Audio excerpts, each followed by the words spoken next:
हमार चलल बाया हमारे ही चली। ढेर अइले गइले गुंडा माफिया कटने बाहुबली। केहू के बस के चीज नइखे। इहा राज हमार चलल बाया हमारे ही चली।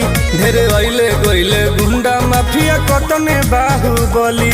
मार के गोली बंद कदम बोली हरदम ला सुता दे। माहौल जवन बदलियो के दुनिया से उठा दे। माहौल जवन बदलियो के दुनिया से उठा दे।